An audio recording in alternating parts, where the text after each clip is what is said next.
Hey everyone, welcome back to High Tea Hoops. High Tea Hoops. There you go, Skylar. A little late. It's a all little right. late. It's an early morning. This is Brian Bosche at the Duke of Hoops, and obviously I'm joined by Skylar Smith. What's up, Duchess? Hello. This So is gonna excited be- for today's pod. is It's gonna be- rare that we get some Detroit people on. I know. I love it. So today we have Jared Eummer and Ashton Keys, the co-founders of Athlytic. Nailed that one. Welcome on the show, guys. Thank you. Happy to be here. Yeah, Likewise, very happy to be here. Super excited to talk. But just to kick us off, you want to tell us a little bit both about your backgrounds? Ashton, why don't you kick us off? Yeah, so my name is Ashton Keys, born and raised from Detroit, Michigan. Attended Michigan State University. Spartan for life. Strike one. Go green, go white. My background is in product management and engineering. And before, starting to work at Athlytic, I worked at the Rocket companies in the Dan Gilbert empire, building the digital products for all of their technologies. Incredible. Jared? Yeah, for myself, my name is Jared Eummer, of course, co-founder of Athlytic, graduate of Florida A&M University, the Florida A&M University, #1 HBCU in the world. Originally from, I gotta add that to my elevator pitch nowadays. Games partnership and everything. Everybody knows about us now. But originally from Brooklyn, New York, and prior to building Athlytic with Ashton, I worked in corporate partnership development for the Cleveland Cavaliers. Previously did some work doing brand partnerships with Rock Nation as well. Amazing. We'll get it. Like that seems like the perfect storm of backgrounds to launch Athlytic, which we'll get into later. But as a leading question, as a Venture for America shout out, which I was in Venture for America as well. Did you two meet through Venture for America? Where did you two hook up? Yeah, we met at training camp, honestly. Wow. All right, I want to hear your Venture for America pitch then. What is Venture for America? How did you guys meet? Put you on the spot. Ashton, you got it. Yeah, I mean, Venture for America is a 2-year fellowship that places, real smart people that's interested in startups. Super smart, like the smartest companies, people. Kind of like an apprenticeship where you spend 2 years at a startup with the goal to either expand within that company or start your own company. The good thing is things like me and Jared happened where we met during training camp. We knew we had likewise skill sets and we were both interested in sports, and that's kind of how we initially met, where we didn't talk about starting a business. We would just talk about sports all the time. And we would just talk about things that were happening, DM each other all the time, just message each other.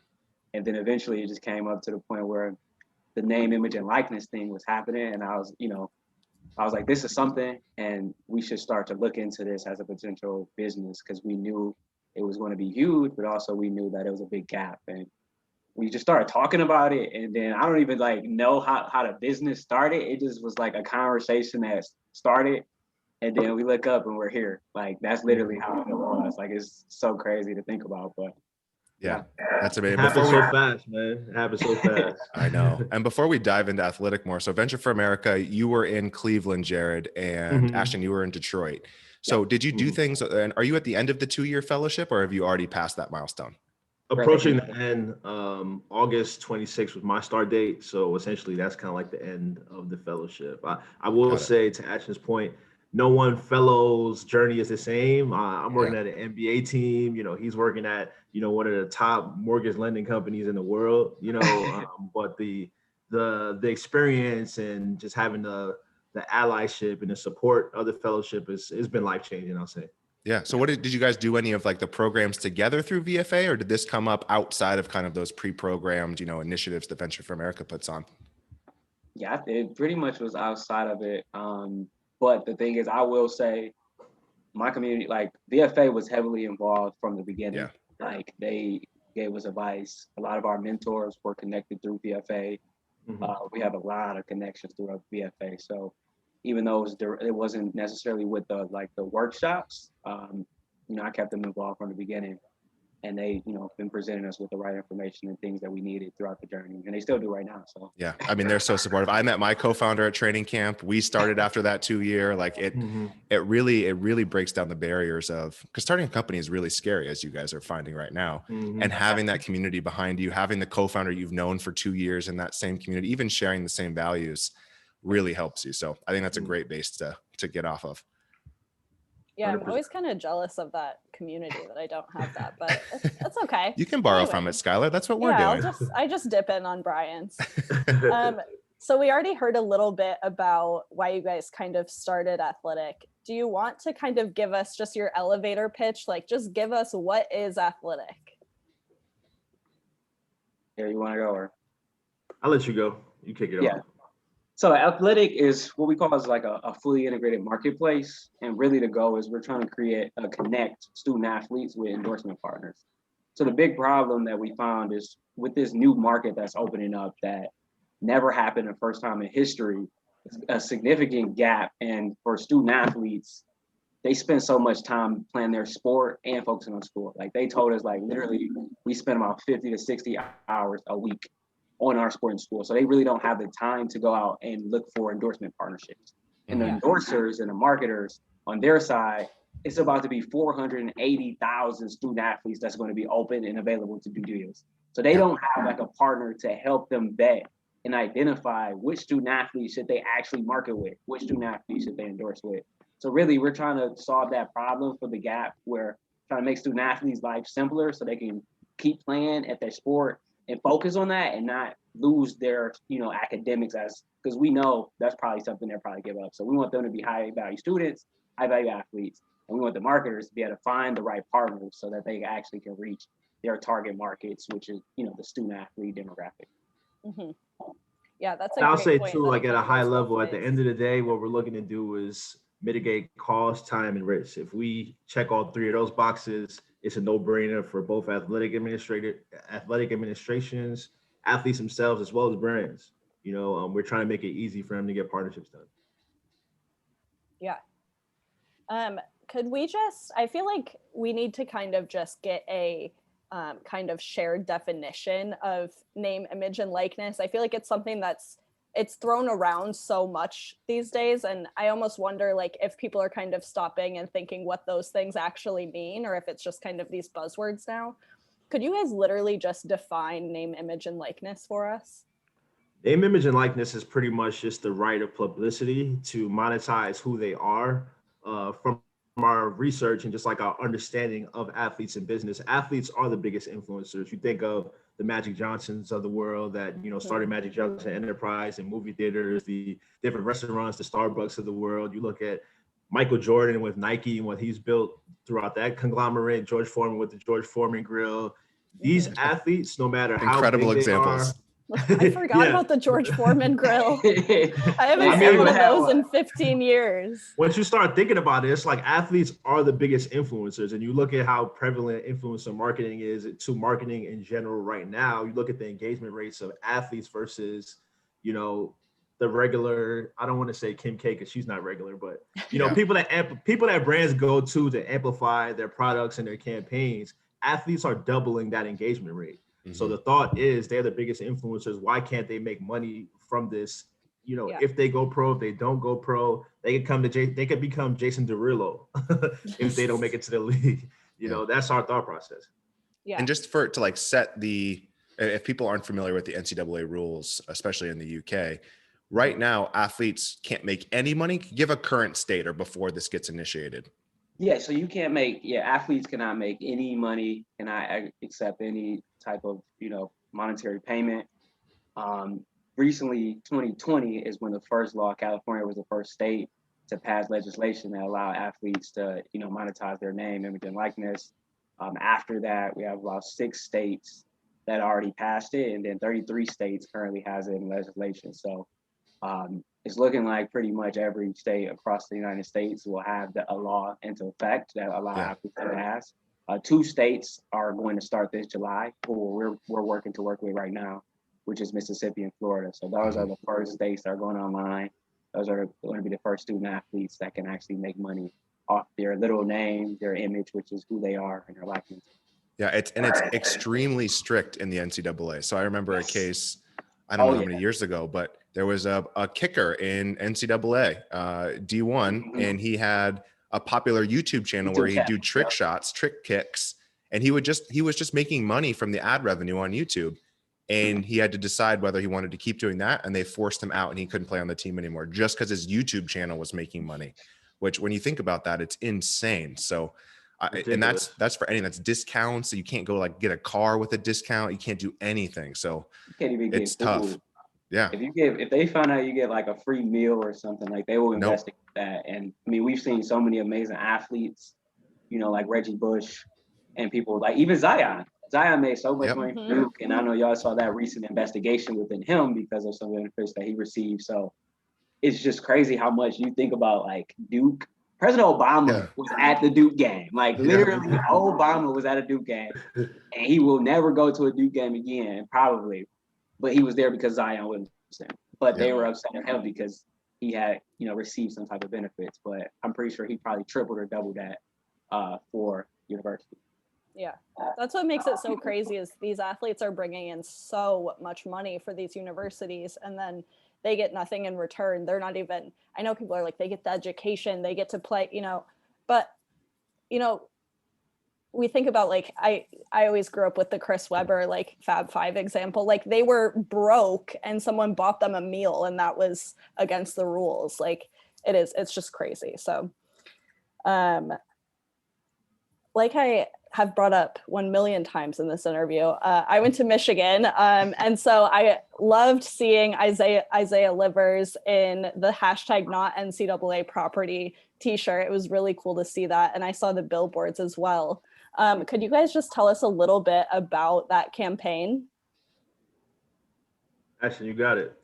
Yeah. So, I mean, essentially, our business and what we're in the space, we're super, you know, in the name, image, and likeness space. And really what we wanted to do is, you know, stand with the athletes because we're super passionate about name, image, and likeness. We believe that they should be able to monetize their name, image, and likeness. And what better way to do that than support them on a bigger stage? We saw what movement they were doing, and we wanted to amplify their voice to push that to the masses. And that's what we did. We commissioned a billboard. We put that hashtag in, you know, rear view of everybody that could see it. You know, the main people that were covered it, they got the chance to, you know, talk about it and see it. And we've seen some people talk about it on social media as well as some of the athletes. So we essentially, you know, reached our goal. We helped them, you know, push that movement forward and, you know, continue to push that narrative that athletes should be able to monetize their name. Yeah, pretty bold to have the billboard in Indianapolis. Love the out of home, which we're not going to turn this into a startup marketing podcast, which I would love, but we can go through that later. But it's really interesting. So it's the not NCAA property. Obviously the NCAA has come up a lot with their court case and they constantly come up, but this isn't just for NCAA athletes. NCAA is the biggest path with a lot of athletes and it can help kind of elevate their brands. But talk to us a little bit about how this could potentially be used by any athlete, regardless if they go into the NCAA or not, whether they go into, you know, Overtime Elite, the first, you know, professional high school basketball league, they go overseas. What's kind of the potential for this market outside of just the NCAA? Yeah, and I'll say the thought is that we start with like a niche market and grow and expand. For myself, on previously working at Rock Nation and working through endorsement deals with different athletes, understand that there's no means of validating why someone should be working with somebody, like data points as far as like, you know, percentages, you know, usage rate, match process, et cetera, et cetera. The thought is, you know, we start here and the audience grows with us. So why can't we work alongside an agent and an agency to validate who they want to pitch and say, you know, the APIs on Instagram align with your brand's, you know, performance and what you guys are looking to accomplish. So I think the possibility is endless. You think athletes are always being utilized to be amplified on any means, you know, no matter in the league or not. Like, look at Nate Robinson. The millions of impressions he garnered, you know, through Triller and just that whole boxing scenario. You want to work with somebody like that as well. You know, it doesn't have to be a professional athlete or amateur athlete. It could be any athlete. So you're saying it could be maybe a 30-year-old washed up hooper that plays pickup basketball across London, maybe make some content on the side. I mean, Brian, you're selling yourself short. You're this close to a Nike deal, man. You're this close to a Nike deal. Only. Don't encourage him. Had to slip that one in. But yeah, you know, all those pickup hoopers out there, you can monetize your name, image, likeness too. Nothing holding you back. I don't know if any brands want to work with us, but that's all right. Maybe for if you have the right audience, like I think everyone's trying to reach certain audience. So if you have the right audience, I think we can find a brand that's trying to reach that. And that's kind of the goal is it's a brand trying to reach the audience of a 30-year-old pickup. You know, you just don't know who it is. True. We're going to help them. You connect with that person. That's the real value of that. One of our favorite shows in the pandemic, Ted Lasso. He is working with Key. Have you guys watched Ted Lasso? It's so good. It's a football, an American football coach goes and coaches or manages a Premier League team. Yeah. And he's asking the PR person for the Premier League team, like, if any brands are interested in sponsoring him, not just the players. And she's like, they said maybe an everyday man campaign, which is exactly what you just said, like the 30-year-old pickup market. But as you guys were doing this research with brands who probably aren't interested in 30-year-old pickup players, what were some of the key insights you found when you were working with both the athletes and the brands? 'Cause I know you guys did a ton of research and interviews with different people as you were coming up with this concept. What were some of the key insights you found? Yeah, I would say, like, from the brand standpoint is we realized that they use tools currently to help them find and vet influencers, but it was really just a database, you know, so they could search names and things like that, but they didn't have anything that made them recommendations and that they could actually tell, like, these are the goals that we're trying to do. We actually even did it ourselves, where we worked with, you know, agencies and things of that nature as well. And they would just present us a list. And it's like, well, we have to go through these, you know, 100 people and then search up and look at their actual profiles. And then we have to see, like, is that our audience or not? Like, we don't know. And from the athlete standpoint, you know, they just literally said the same thing. It's just the time and how much they commit. And, like, we kind of looked at, like, what do they do from media commitment? So, like, even now, athletes still have to do, you know, take pictures and do all their social media and things of that nature. Yeah. And we were looking at, like, how does that fit within our schedule? And, like, how can we kind of mirror that to what we could do for endorsement? So what are the things they need, whether it's like a scheduling system, push notifications, if they need help with the post, like, how do we make recommendations to make it as seamless and simple as possible so that we reduce the time that they have to commit to that. And most of them seemed very excited about this potential because of that, because of the fact that they were super excited. Everybody's like, yeah, I want to make money. But, like, when we asked them, like, well, how do you think it will work? No one really had an idea of how to do the best way to do it. Yeah. And we just wanted to figure out, like, how can we work with what their current schedule is and simplify it so that they can actually monetize and not, you know, be overwhelmed. Yeah, I mean, on the brand side, it is really hard to find influencers that match you. And it's like, there's not really a lot of good lists out there. There's not a lot that you have to, like, pay. I mean, there's obviously going to be paywalls for things, but there's a lot of the search platforms for influencers are really hard to navigate. Yeah. And I mean, the individual platforms, like TikTok has that creator marketplace, but that's only for TikTok. It's not for all the different social channels.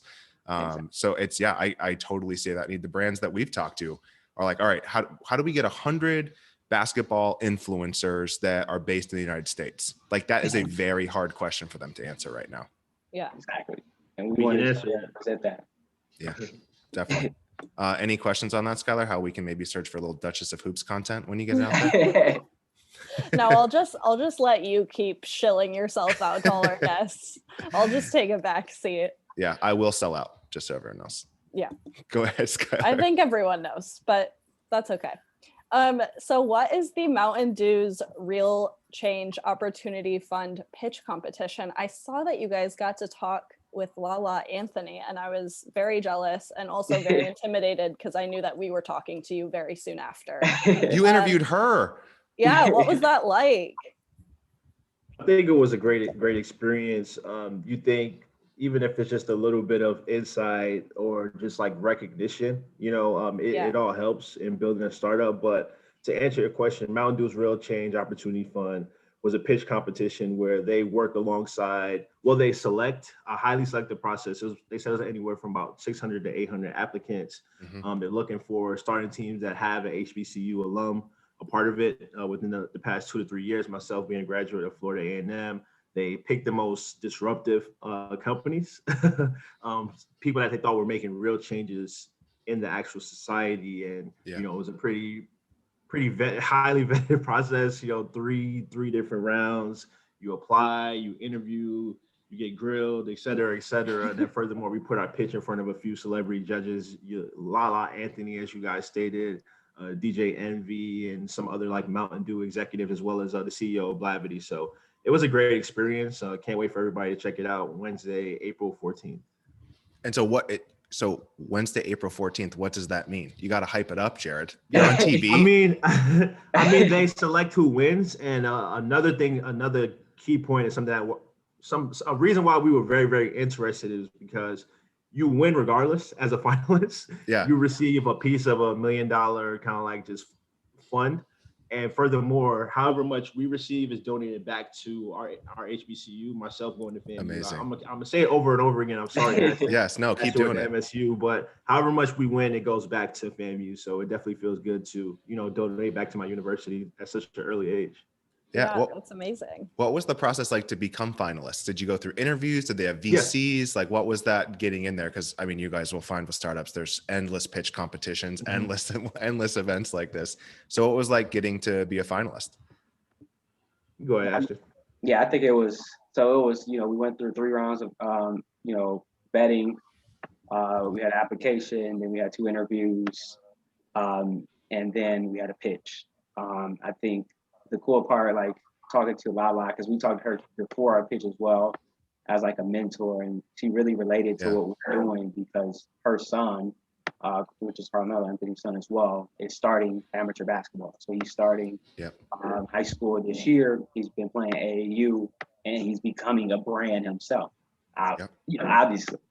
And she really understood that and had like a lot of great questions about, her process of going through that as a parent with an amateur athlete that's becoming a brand every day that she know it, and was excited about the platform because she could see this being a value for something like him, but also have great insights from things that we started to think about and implement is what does parent look like? What does that relationship look like to parent, and how we can make that successful? Yeah, I mean, imagine Carmelo, one of the greatest college careers of all time for a one and done, winning the championship. If he could have, he made 0 money from that, leading up to high school and into that Syracuse win. Man, that's unbelievable that you get the opportunity to talk to someone like Lala and see that family being built out. And then, was the pitch like a Zoom? Were you on TV? Like, how did that work? And then where can people watch it on TV? It was a Zoom. That's so interesting. They're doing TV through Zooms now. It's so 2020. Like they sent out like a GoPro for us to do an initial B-roll, for the contest. They sent out over like an iPhone, which we had to have in front of our computer, a MacBook to kind of like interview. And as we were reading off our actual like deck, we had to look exactly into the iPhone. So it was kind of like, up and down. Kind of like situation, but it was a virtual pitch, and it will be on BET, VH1, and YouTube. So it's definitely going to be great exposure. We're very thankful for the experience. Well, good luck, guys. I mean, any exposure you can get like that early on in a startup is huge. Just surviving and getting noticed and getting that visibility. So best of luck, and we hope a lot of people tune in. Yeah, for sure. Thanks so much. Skylar, we have some big questions to finish this up with. Yeah, market changing questions. Big questions. How do you guys see the sports world changing and evolving as it becomes legal for student athletes to profit off of their name, image, and likeness? It's a big question. A big one, whoever wants to take it. You want to start, Ashton? How do I see it changing? Yeah. Mm-hmm. I think it really changes for the better, honestly, and I think it really affects a lot of people's livelihoods, and everyone doesn't have the opportunity to go pro, but I think everyone should have the opportunity to monetize their name. There's a lot of athletes that play in college sports. College sports is $1 billion business, and I think it changed a lot of people's lives from underrepresented communities, and I think it in turn affects the communities that they come from because of that. So for me, I think it's a big positive change. I think it's going to be growing pains within anything. I think every sport has growing pains, but I think it will be a great opportunity. Anything to add, Jared? Yeah, something I want to say is something that we get asked, like, what does this do to the college landscape, man? Looking at the multi-$100 million industry that is NCAA, we're not asking to take any money from that. We're just asking some players to get their fair share of the pie. If you take a look at our socials, we're going on different platforms and looking to figure out with their engagement rate and with their follower count, how much they can make per post. I don't want to say it's minuscule, but it's pennies on the dollar to what the collegiate, programs are making. We're asking that they get their fair share. They be a part of these platforms. They sell their merch. They sell their NFTs. Yeah. They should be able to make money off of everyone. But to Ashton's point, it's going to change their lives. It's going to change their communities. They can give back. They can bring up the next person throughout in the generation. And if they don't go pro, they still have something that they can kind of like pivot to. As they kind of just continue to grow, foster, and develop. Yeah, absolutely. I think that's what I'm excited about, is just seeing how this can affect the athletes who aren't maybe like the stars either. Like we hear about college basketball, like what percentage of high school players make it to college basketball, then what percentage of college basketball players make it to the NBA, and they're such tiny percentages. And then I think about, like, on Michigan, there's a guy named Adrian Nunez, who I've only seen him play like maybe once or twice. Like he doesn't really play, but he's like top 10 in followers on social within within college athletes. So it's going to be really cool to see the way it affects the players who are kind of, they're not going to make it to the next level, and how that's going to affect them. It's going to be really cool. It also just shuts off learning opportunities. Like if you're a freshman in college and you get the opportunity to work with brands and figure out kind of how to launch your merch lines and set up your social channels, like that's really good entrepreneurship training that, we have in Venture for America, and we're lucky enough to have that community, but they're just literally not allowed to even do that, which shuts off a lot of interest. Like NFTs, are they really into NFTs? Are they really into, their TikTok dances? Are they into like, maybe they want to do training or coaching, and they do that through their different platforms. So I think it also opens up that kind of the world of entrepreneurship and starting businesses or starting those kind of revenue streams early on in their careers, which they just aren't even allowed to do right now, which is tough. 100%. Last You're question. All the marks. Yes. I mean, we love this stuff. And so I guess if, as name, image, and likeness becomes legalized, or the different states pass this, what advice do you have to athletes in high school who are kind of growing in, who want to have their NCAA career? How do you think they can set themselves up to take advantage of this? And, what advice do you have for these athletes? You want to go, Ashton, first? Cass Tech? That's a great question, by the way. Oh, you said, how do you think, repeat the question. I want to answer it good. All right. So Cass Tech, which one of the top schools in Detroit, you've got some incredible athletes there. A lot of hype in Detroit when I was living there for Cass Tech athletes. What would you tell those athletes now on how they can build their social profiles, launch different initiatives, merch lines? How do you think high school athletes can set themselves up best, knowing that they can actually monetize their name, image, likeness going into college? Yeah, actually, and I was recently talking to an athlete about that. I think the biggest thing is to be active and be true to yourself and find your interest and audience, because I think every athlete is different, and that's what makes them interesting, is them being who they are. So don't try to be anybody else. Try to be yourself. We had an athlete at Michigan State who just loved his dogs. And he just was in love with his dogs, but he had 1 million followers because that resonated with a lot of people. And that's an audience that people want to market to, because people love their pets. So I think being authentic and finding what's true to yourself and finding what you love will help you facilitate those partnerships that actually work. That's great advice. Because you don't have to borrow from other people. You don't have to try to just be the fitness influencer on Instagram or whatever. You can totally be your own. And I love the dog example. Perfect. I'll say too, to Ash's point, be authentic, be organic, but tell some stories. That's what the most successful people on social do. They tell stories. Tell your story. Separate yourself from the competitor. Tell your story to a recruiter. Tell your story to a brand. Tell your story to a future fan. Just push content. That's what I say. Yeah. Any other questions, Skylar, as we wrap this up? No, I think this is such a cool and interesting conversation, and it's really cool to be able to talk to kind of the first people into a new space. It doesn't happen that often. It's really cool. Thank you.